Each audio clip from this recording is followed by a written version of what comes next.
It was 9:30 p.m. I was sitting in a restaurant in downtown Chicago, waiting for my blind date to arrive. I was really nervous, which was strange because I was usually a confident guy. But this situation was different and made me feel unsure. In the past, my friends had set me up on dates, and most of them went well because we had a big group of friends and often met new people. But there were some bad dates too. Lately, some of my best friends moved to other states with their partners. We still met up sometimes, but not as much as before. I missed our weekly bar hangouts and weekend adventures, so my social life became less exciting. I decided to use Tinder again. I thought I needed to do something, so I started swiping right on a lot of girls. My communication skills were not great, but it was still fun to see who I matched with. One Thursday night, a girl named Samantha started messaging me. At least, that's what she said her name was. I learned that many people online use fake names, partly for safety and partly for fun, to be someone different from their daily lives. Over the next few days, she kept messaging me, and we had a similar sense of humor. I told her my name was Scott and that I was 26. She said she was 28, so I jokingly called her a cougar, and she found it funny. Then, on Tuesday evening, she messaged me and said she wanted to go on a date. That was forward compared to the other girls I talked to on Tinder. But I liked it, so I agreed. I asked what she had in mind. She already had a plan. Her message said she had booked a table at a restaurant in downtown Chicago for 9:30 p.m. under the name Scott. She gave me the name and address of the restaurant and told me not to be late. She ended the message with, "See you there," and signed off. I sent her a couple more messages after, but she never replied. When I entered the restaurant and said I had a table booked in the name of Scott, I was shown to a table at the back, which was pretty quiet. I ordered a drink and waited. It was now 9:45. Then I saw the waiter leading a tall, very attractive woman in my direction. Since we hadn't exchanged many photos online, it was still hard to tell if it was her. This girl was stunning, tall, and wearing a tight-fitting dress that hugged her body perfectly. She had long, wavy blonde hair, and as she got closer, I recognized her attractive face from the few blurry photos she had uploaded. I started to stand up as they got closer to the table. Then, incredibly, the waiter walked by with her following. She looked at me and smiled briefly as she walked past. I couldn't help but follow her with my eyes. She walked past and sat down at a table in the back with an overweight, bald-headed guy. What the hell was going on, I thought. Suddenly, I heard a voice from the front of my table. I turned back from looking at the girl who had just walked past. There, with another waiter, was a much older woman in her 50s, with ginger hair, no makeup, and wearing what looked like work clothes and a knitted sweater. She was about 5'4", and let's just say, not very attractive. She said, "You must be Scott. I'm Samantha. Well, my real name is Enid, and you were right. I'm certainly a cougar tonight. Shall we order? I do hope they have lobster on the menu." All I could think in my head was, what the hell just happened?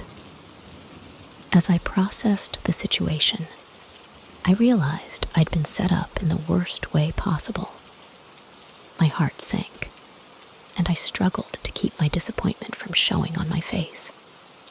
The anticipation of meeting someone who shared my sense of humor and had seemed so promising was now replaced with the awkward reality of this unexpected encounter.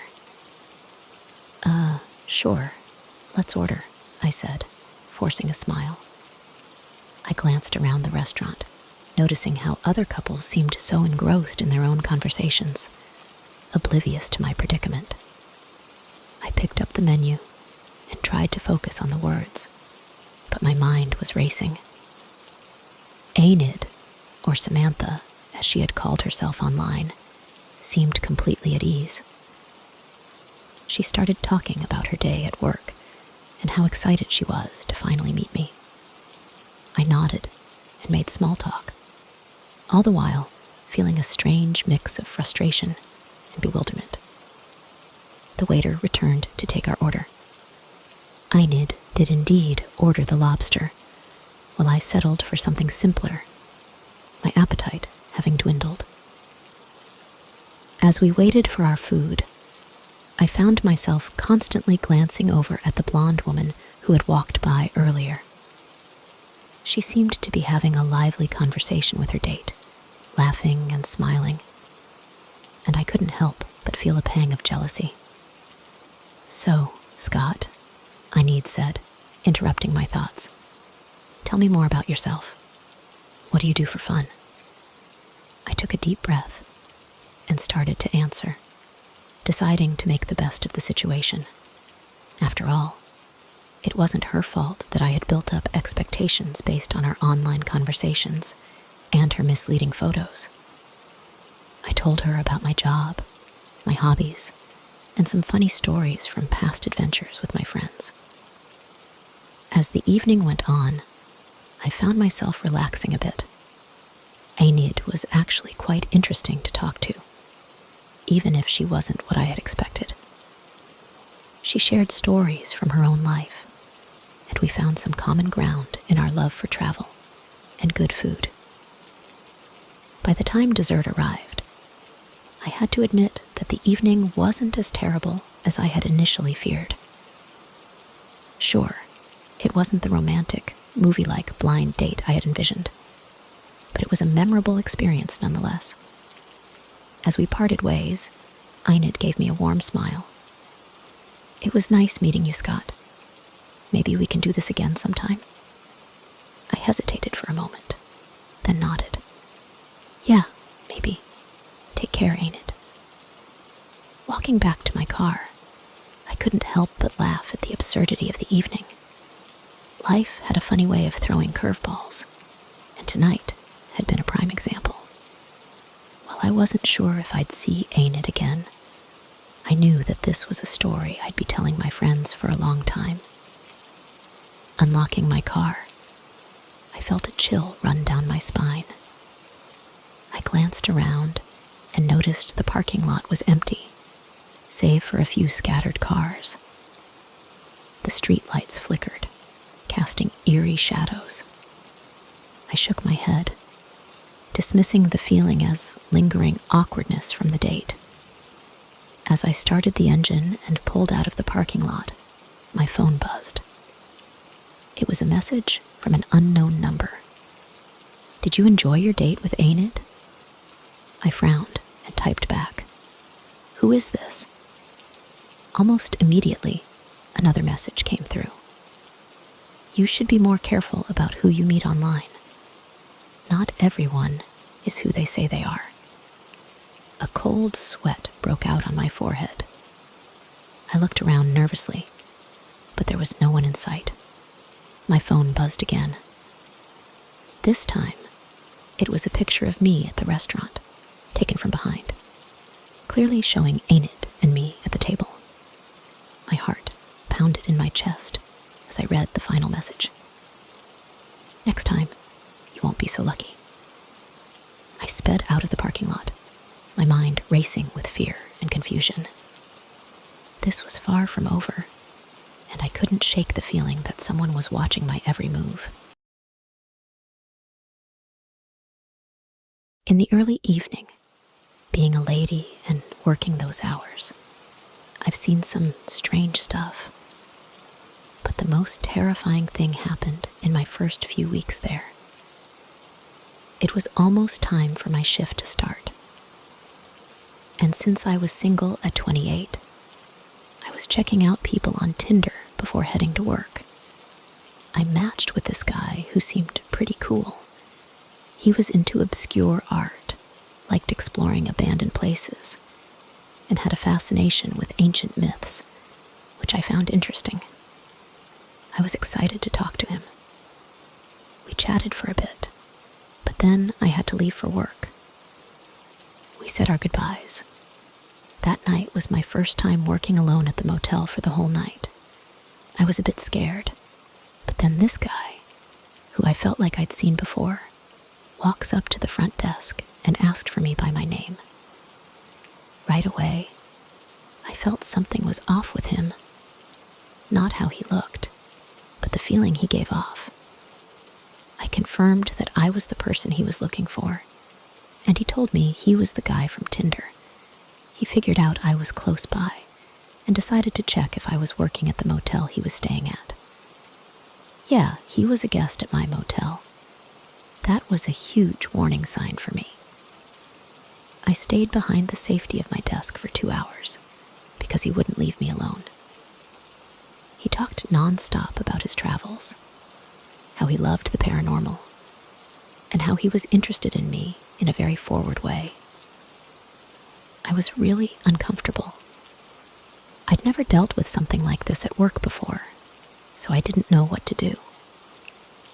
Eventually, around 9 o'clock or 10 o'clock in the evening, he said he was going to sleep, and I finally took a break to go outside for some fresh air. Just as I stepped out, guess who comes out? The creepy guy. I had looked him up a bit and found out he was an artist working in the area, which meant he wasn't a local. He started telling me about his unconventional artwork, getting closer and closer to me as he spoke. He then asked if he could smoke some weed. Wanting him to leave me alone, I said yes.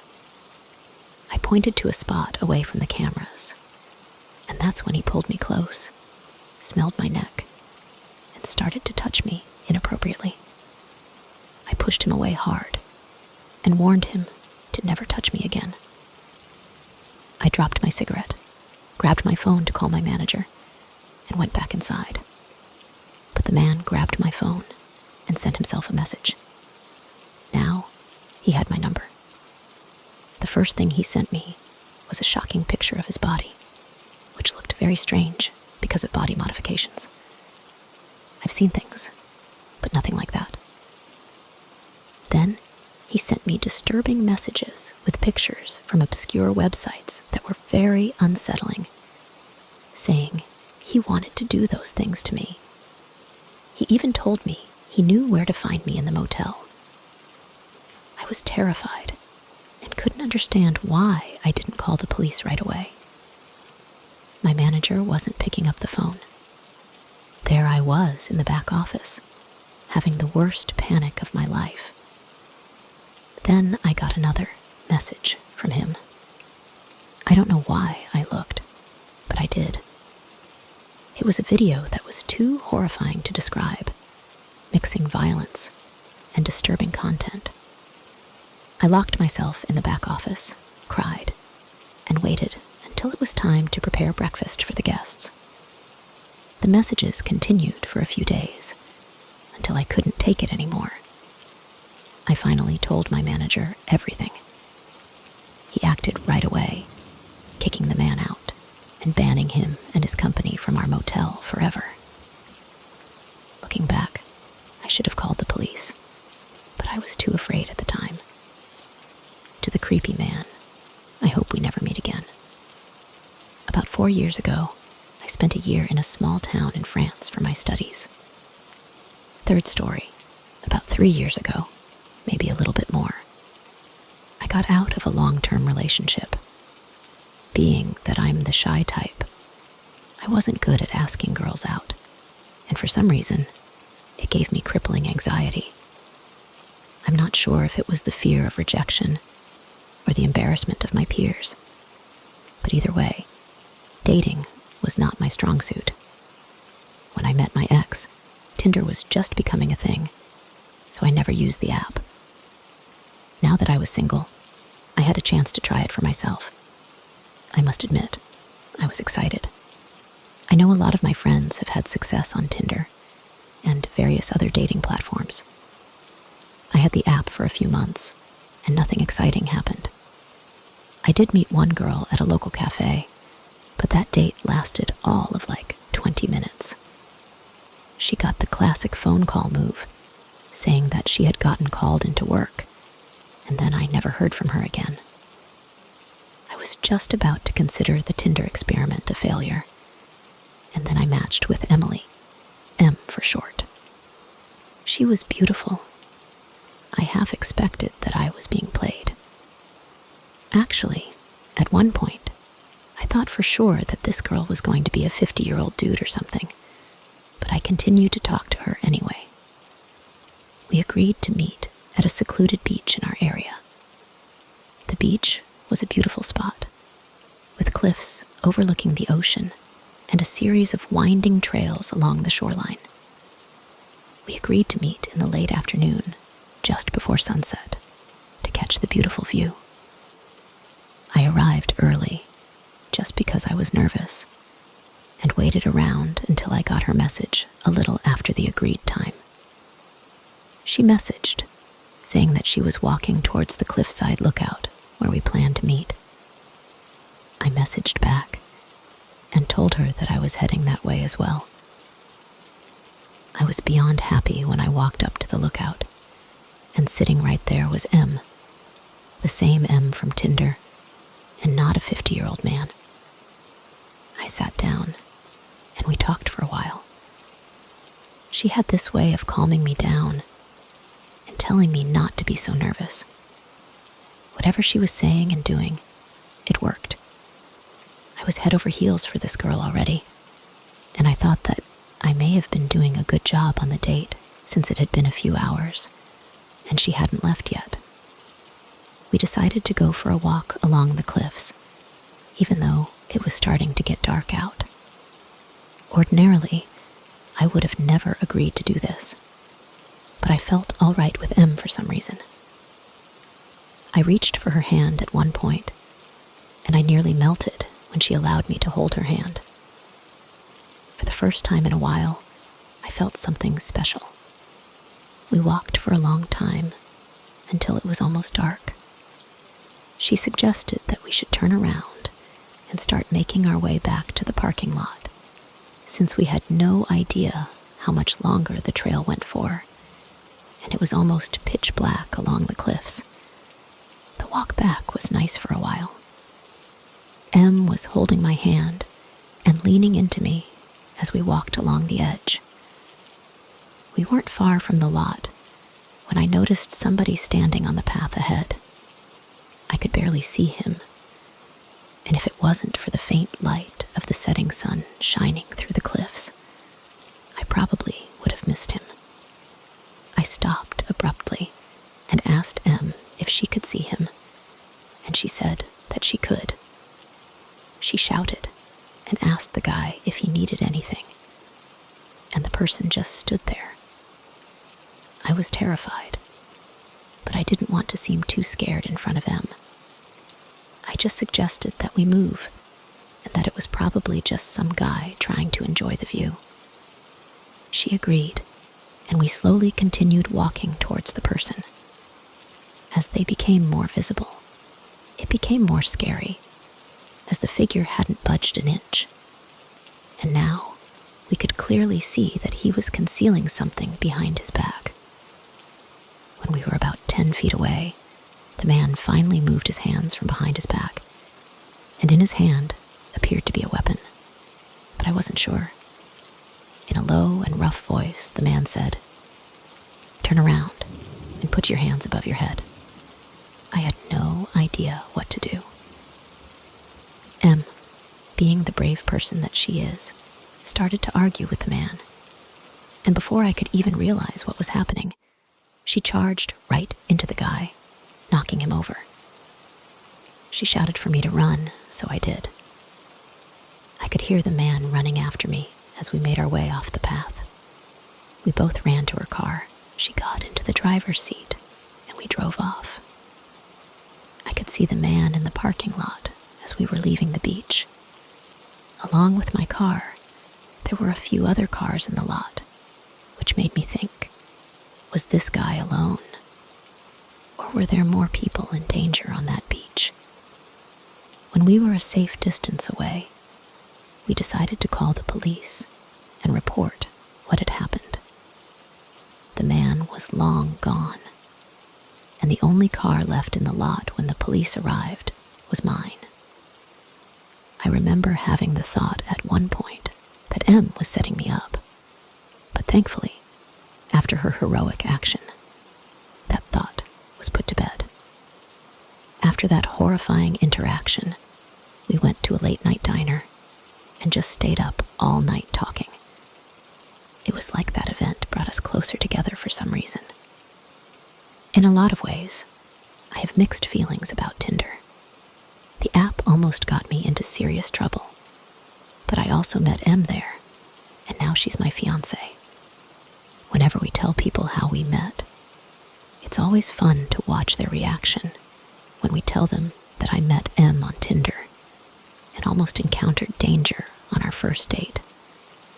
I still can't believe what she did that evening, and that we were able to actually get out of there unharmed. It just goes to show you that sometimes good things can come out of the bad.